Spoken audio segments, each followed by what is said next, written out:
Ngivela kahle. Sanibonani bantu base South Africa. Ngiyacela ngiphinde ngixolise. Ngiyazi ukuthi mhlambe anginalo igunya nelungelo lokukhuluma nani. Kodwa ngenxa yesimo engisibukayo nginginawo umcabango ukuthi abanye abaholi bethu sebesibonile lesi simo. Kanza kwethu ngiphawula la njengelunga noma njengesakhamuzi sase South Africa KwaZulu Natal. Ngiphawula ngodaba lalaba bantu bangaphandle olungangiphethe ke neze kahle ngoba mina angilubuki ngingedwa nje, angilubuki njengokuthi sikhuluma ngabantu bangaphandle, kodwa ngilubuka njengempi equbukayo yomnyama komnyama. Angisho ke ingane zakwethu ukuthi oza kwethu noma abane wethu nodadewethu ababonela ukuthi kufanele labantu bangaphandle bahambe ba wrong, cha ngisho njalo.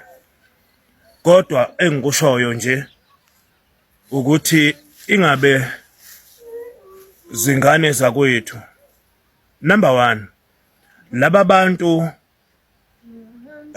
bangaphandle bafikela bavula izitolo, bavula amasaloni, bavula indawo eziningi zokusebenza, baqasha inqwaba yabantu ngicabanga ukuthi hundreds of thousands. Njengamanje njengabahlali base South Africa nezakhamuzi siyabaxosha. Umbuzo wami ke oqala uthi kukhonani bafowethu nodadewethu esenihlelele laba bantu abebelala bedlile ngenxa yalaba bantu? Kukhona yini uma bevala kusasa nje esenikuhlelile ukuthi laba bebephila ngabo bazolala bekutholile noma bekudlile? Ningangizwa kabi ingane zakwethu, angisho ukuthi kubi ukuthi nibaxoshe. Umuntu nomuntu unendlela yakhe yokubona izinto. Kodwa ke okungethuse kakhulu ukuthi kunombhikisho enguzwa kuthiwa umhla ka-30 obuhlelwa ngama South Africans. Njengamanje kunombhikisho ohlelwa ngabantu bangaphandle nawo ongomhla ka-30. Isingizwe ubhlungu ke leyo ngoba kusho ukuthi akuyona imbhikisho kuyochitheka igazi. Ngane zakwethu phela ningakhohlwa ukuthi lo mbhikisho noqale ema South African nibaningi ninjalo. Nihambe endleleni khona begxobeka amakhona kuba njeya njengamanje. Nginovalo lokuthi kungenzeka kube khona abantu base South Africa abazoma nabantu bangaphandle, ikakhulukazi ngoba khona abaphila ngabo. Yikho ke sengikubuka njengokuthi kusho ukuthi lo mhla ka-30 uyimpi ebheke komnyama eqhamuka futhi komunye omnyama. Kukhona abazojabula futhi bazuze ngalokho. Ngeke ngiyeke kakhulu lapho ngoba angipolitiki la, ngikhuluma into yesizwe futhi into ezokwakha isizwe. Ingane zakwethu ngicela okwaziyo ukwedlulisa le video ayedlulise ize ifike kubantu abangakwazi ukufaka isandla. Mina ngicela into yodwa, ngicela ukuthi osomabhizinisi baseNingizimu Afrika nabangaphandle abayibonayo lento ngomhla ka-30 kuJuni basilungisele abantu nje abazobaqasha baye kuyo le mashi noma lama mashi amabili ahlelwa ngabangaphandle nabangaphakathi, bayoqasha nje izingane zabantu ngoba ekhaya ingane zakwethu uma kunezinto ezidingayo ungayitholi uyabona sengathi khona abanakiwe kunawe. Engicabanga ukuthi mhlambe kunezinye zezizathu ezisusa impi komnyama nomnyama. Siyavuma ingane zakwethu abantu bangaphandle abanye bayabenza ubugebengu, kodwa ke uhulumeni osifeyelayo la ngoba kufanele ngabe uma benza ubugebengu naye wenza umsebenzi wakhe. Ngakho ke ngiyacela ingane zakwethu niyedlulise le video izifike kubantu abafanele, bese lekelela basiqashela izingane zabantu lezi izobe igcwele lapha emashini. Bese okugcina ke sengicela uhulumeni wethu ukuthi asukuma ayovimba leli yagazi ngoba igazi lelizochitheka lapha inkulungwane zabantu abamnyama ezizofa lapha njengoba ngisho nje nami ngibona ngenye indlela angisho abantu bangaphandle bangahambi kodwa umbuzo omkhulu uma uxosha umuntu waseLesotho uxosha umuntu waseSwazini uxosha umuntu waseZimbabwe uxosha umuntu waseMozambique uxosha umuntu waseZambia uxosha abantu bamazwe akhele eSouth Africa okunemlando omkhulu ojulile ngalabo bantu nezwe lase South Africa noZulu wonkana. Umbuzo omkhulu ke uthi baphi okufanele ngabe lento bayayilamula ngoba bakhona abantu abawaziyo lo mlando futhi abasaziyo isizathu sokuthi bavikelwe laba bantu kodwa bekho why bangakhulumi nani noma neSouth Africa banikeze umqondo banikeze isizathu sokwenza bangasho lutho ngalabo bantu bokuhamba. Izakhiwo zomthetho zenza umsebenzi wazo singali sodwa ingane zakuthi ngiyaxolisa mangikhulume kabi kukhona ozongizwa kabi ngicela ningangithuki neza ngiyaxolisa ngixolisela ukuthi ngiyazi ukuthi vele bengamele ngikhulume kodwa kube kukhona umuntu okufanele asukume alivimbe leli gazi ngoba lona likhona futhi lizochitheka. Yabonga ngixolisa kini nonke. Kuyaphileka. Hayi no encane. Ngizoxwayisa la. Mawasiye wase-South Africa. Uzazi ukuthi awusiye wase-South Africa. Angikhathali ukuthi ungwakuliphi izwe, kodwa mawuzazi ukuthi usiye wase-South Africa. Ngiyacela ngane zakwethu. Pack your bag and go. Pack your bag and go. Especially enihlala emalokishini. Okay, ngizokwenza nje izinto ozoyibona and izizothusa mase zenzeka. Yabona leli butho ohlezi ulibona kuyimash and mash. Lela butho lidiscipline kakhulu. Mhlambe ake ngithi kwaZulu kuhlukene abantu abathathu.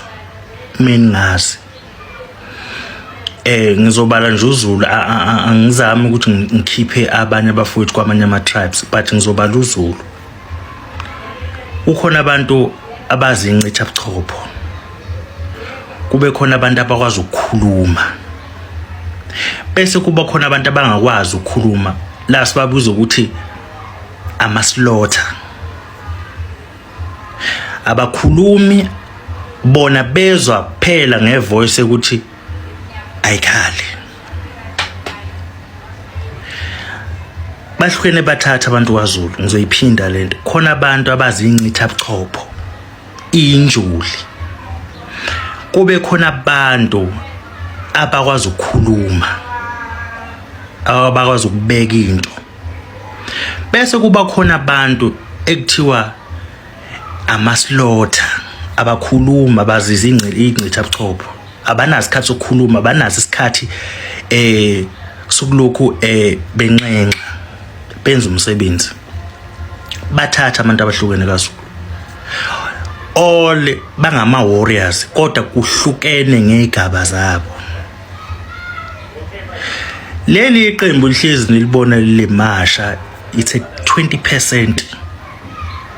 Yilabe esithi abakwazi ukukhuluma. Kodwa mase kuhluleke laba abakwazi ukukhuluma soyasonakele. Njengoba kukhona abantu abakwazi ukukhuluma bethi hambani. Kunaleli butho lokugcina ekuthiwa amaslaughter. Yabona mina ngihlala emalokishini. Engihlala emalokishini noma kuthiwa iliphi lokisho ohlala kulona. Ungayitshela ukuthi uma stand wakho uzokuvikela. Ungayitsheli lo muntu ohlala kuyena ukuthi uzokuvikela. Kuzoshuba ingane zakwethu. Angifuni ukwazi ukuthi kuzokwenzalana kodwa kuzoshuba. Uyabona amaphara agcwele la. Aseyazi ukuthi kuzokwenzelana nge-30. Imagine umuntu wamdlisa ama drugs akubona usakhona kodwa sekuthiwa hamba wena. Ngiyacela ngaza wethu. Niyalazi ilokishi, niyabazi olokishi. Angifuni ukukhuluma kakhulu. Kodwa amaslaughter akwaZulu. Asenze ihluku. So ungagcini wena usekwenzeka ngenye indlela kuwena kanti ububuka sikhuluma sisho akudlala emekuthiwa hambani. Ngiyabonga. Hello good people, welcome back to this channel. If you are new here, please make sure you do the right thing. You press that subscribe button and hit the notification bell. Good people, kuyiqiniso kona ukuthi South Africa ihlukene phakathi. Kunabantu abavumelana nokuthi abanye bahambe, kunabanye abathi no abangahambi. So ngale idate lezi vele kuzokwenzeka noma yini. Igazi lona ngenzeka chitheke ngazo zona i30. Cause kunomuntu olwa ngokuthi mina ubhuti wami ubhema ama drugs ngenxa yalabantu. Mina ngalahlekelwa ngenxa yalabantu. Mina bangibamba inkunzi ngenxa yalabantu. Mina usibanibani wakithi orengimaziyo wafa wabulawa yilabantu. Lo muntu lo vele uzobe angalungisihle, uzobalwa ngenhliziyo ebhlungu. So umuntu onjalo angenza noma ngayini ukuthi aphindiselele. Uzobe nje aphindiselela ubhlungu abuzwa ngenxa yalabantu bokufika. Bese kuba khona ke abanye bathi hayi mina ngiyabavikela nje impilo yami ihamba kahle or ngishadile nginabantwana nalabantu angithi abangahambi. Naye uzobalwa ngalenhliziyo ukuthi ngifuna bangahambi. So kona vele kungenzeka noma yini nge30 ukuthi nje sibe careful okhona ukuhamba azisize nje ahambe kusase early. Okhonayo nje ukuthi yena uyahamba akahambe. Ungadazi inkani ngoba empini vele kunabantu abasalayo. Empini nje kunabantu abasalayo. So ungadazi inkani wena if uyabona ukuthi hayi mina ngahamba or wena mawubona ukuthi yazini vele angifuni bahambe kodwa ukuthi kuze ngiluze umphefumulo wami ngcono ngingazingeni ngilindele nje imphumela ezoba khona after le match le. Cause eSouth Africa nje siyazi ukuthi inabantu abahlukahlukene and abantu laba inama tribes futhi ahlukahlukene and wonke lama tribes lawa sewahlukene phakathi ngoba lento lekusebangazathi into yamaZulu or amaZulu anoqhuku amaZulu abhebhetisa udweshu. Amanye ama tribes athi no thina sifuni ngalabantu kuzobe kuyimpi nje nge30. So abantu bakithi asimekeni sure ukuthi nje siyazivikela ngayo yonke indlela esikhona ukuzivikela ngayo. Kodwa abantu abathi mina ngizoya kuleso siteleka leso, hamba engqondweni yakho kodwa unaka ukuthi kungenzeka kube yimpi. Vele South Africa izwe lethu and kumele silwele and iSouth Africa ayiqali manje ukuthi ifele izwe layo. Ayiqali manje futhi angeke igcine manje. Kusazophinde kwenzeke futhi lokho in 10 years coming, in 5 years coming kusazokwenzeka lokho kwenzeka manje. Kwaqala ngokhokho bethu, kwaqala kuboshaka. So kusazokwenzeka vele. Good people, please comment your thoughts below. Tell us what do you think. Don't forget to like, share and subscribe. Kulungile, bye. See you on the next one.